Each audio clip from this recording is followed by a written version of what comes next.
یہاں تو تراویح کی 4 رکعت جسے بھاری لگتی ہو وہ قرآن کیا سمجھے گا؟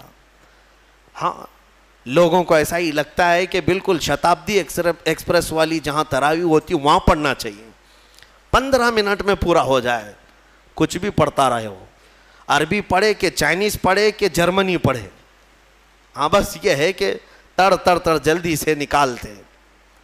مسلمانوں کیا یہ بوجھ ہے تراویح جس کو تم اپنے کندھوں سے ہٹا کر بھاگنا چاہتے ہو؟ مزاج تو یہ بناؤ کہ قرآن ہمیں ویسا سنایا جائے جیسے رسول پاک کے زمانے میں سنایا جاتا۔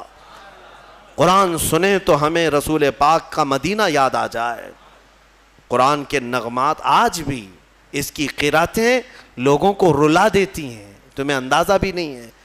کئی انگریز مصر میں نے دیکھا ہے، کئی انگریز جن کو قرآن سنایا گیا اور انہیں معلوم تھا تو وہ رو پڑے۔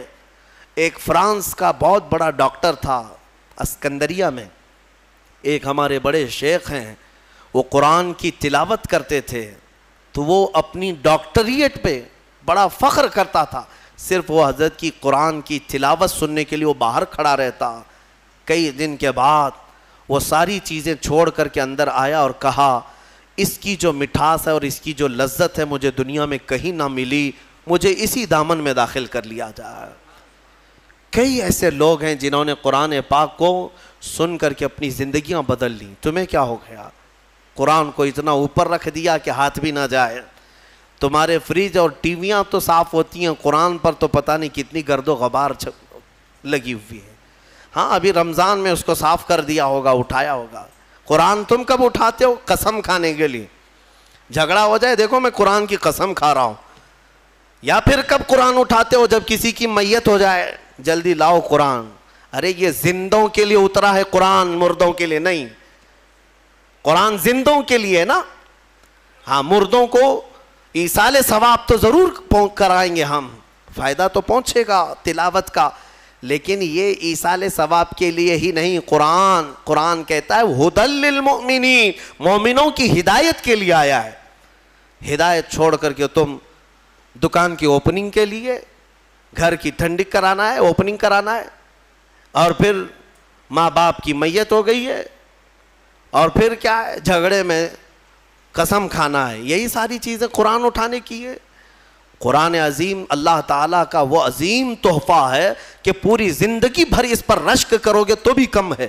آج پوری دنیا میں کسی قوم کے پاس یہ کتاب نہیں ہے جتنی محکم کتاب تمہارے پاس ہے۔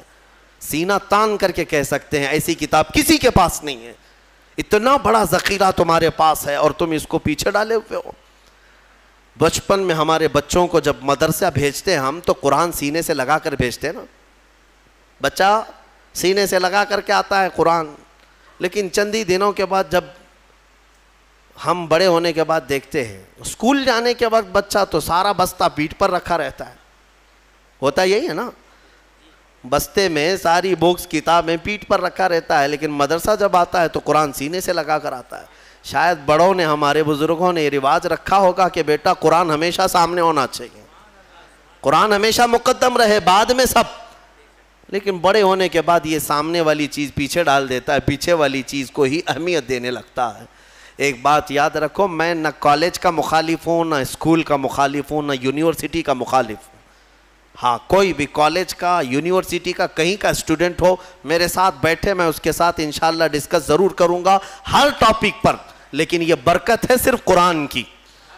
الحمدللہ ہم نے قرآن پڑھا ہے تو قرآن کی برکت سے اللہ نے ہمیں سائنس کی بھی سمجھ عطا کی ہے، ہمیں میتھس بھی آتا ہے، ہمیں جیومیٹری بھی آتی ہے، ہمیں فزکس بھی آتا ہے تھوڑا بہت۔ میں یہ فخر کے لیے نہیں کہہ رہا، نہ ہی یہ غرور کے لیے کہہ رہا ہوں، بلکہ جو کچھ بھی اللہ نے ہمیں شدھ بدھ دی ہے وہ قرآن کی برکت سے عطا کیا۔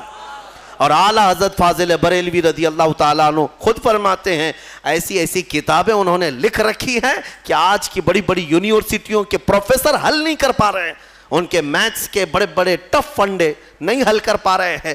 قبلہ پہچاننے کے علوم آج بھی کتاب لکھی ہوئی ہے، جیومیٹری پر لکھی ہوئی ہے، علم رمل پر، علم جفر پر، اور زیجات پر ایسے ایسے علم ہے جس کے نام بھی تم نے نہیں سنے ہوں گے. اور اعلیٰ حضرت یہ کہاں جا کر پڑھے تھے, کون سے مدرسے میں؟ یہ فن، یہ علوم آج پورے ہندوستان کے مدرسوں میں نہیں پڑھائے جاتے. اعلیٰ حضرت کہاں سے پڑھے؟ خود فرماتے ہیں یہ صرف اور صرف قرآن اور حدیث رسول کی برکت ہے. رسول پاک صلی اللہ تعالیٰ علیہ وسلم کے قدموں میں جو ہو گیا، ہر علم خیرات میں ملا. میں یہ کہتا ہوں کہ نوجوانوں ضرور جاؤ، اسکول جاؤ، کالج جاؤ، یونیورسٹیوں میں جاؤ، ٹاپ کرو، پوری یونیورسٹی کو ٹاپ کرو. لیکن عقیدہ اور یقین یہ ہونا چاہیے کہ تم دنیا میں اگر عروج پر پہنچو گے تو شروعات تمہاری الحمدللہ رب العالمین سے ہونی چاہیے. یہاں سے ہو تو پھر دیکھو اللہ تعالیٰ تمہیں ترقی بھی دے گا اور برکت بھی عطا کرے گا. اللہ کریم ہمیں کہنے سننے سے زیادہ عمل کی توفیق عطا فرمائے. قرآن عظیم کی برکتیں اللہ تعالی ہم سب کو عطا فرمائے.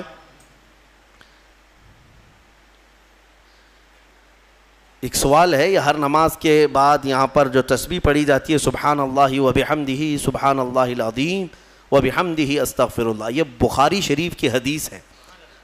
بخاری شریف کی حدیث ہے، صحیح کتاب. حضور پاک صلی اللہ تعالی علیہ وسلم نے فرمایا جس نے دن میں یہ 100 مرتبہ پڑھ لیا، دن بھر جو کچھ بھی کیا گیا تھا سب اللہ معاف فرمائے گا. تو رواج یہ دیا جاتا ہے کہ 5 وقت کی نمازوں میں اگر تم سے 50 یا 55 مرتبہ ہو جائے، 11 مرتبہ پڑھتے ہیں، باقی کا بچا ہوا اپنے رات میں سونے کے وقت پڑھ لو تاکہ دن بھر کی خطائیں معاف ہو جائیں. اور بخاری شریف کی سب سے آخری حدیث جس پر ختم بخاری ہوتی ہے اور اس کی تلاوت کے وقت دعائیں قبول ہوتی ہیں. بزرگوں نے فرمایا بخاری شریف کا جب ختم ہوتا ہے نا، جیسے ختم قرآن بھی ہے نا، شب قدر کو ختم قرآن کی محفل ہوتی ہے، بخاری شریف کی ختم کی بھی محفل ہوتی ہے. اور بزرگوں نے فرمایا ختم بخاری کے وقت جو حدیث آخری پڑھی جاتی ہے اس وقت مجمع میں جو بھی دعا کرے گا اللہ اس کی دعا قبول کرے گا. وہ کیا پڑھی جاتی ہے؟ بخاری شریف کی آخری حدیث. میرے آقا صلی اللہ علیہ وسلم نے فرمایا کلمتان حبیبتان الی الرحمن خفیفتان علی اللسان ثقیلتان فی المیزان سبحان اللہ وبحمدہ سبحان اللہ العظیم. میرے آقا فرماتے ہیں 2 کلمے ایسے ہیں جو رحمان کو سب سے زیادہ پیارے ہیں اور زبان پر سب سے ہلکے ہیں اور میزان میں سب سے بھاری ہیں.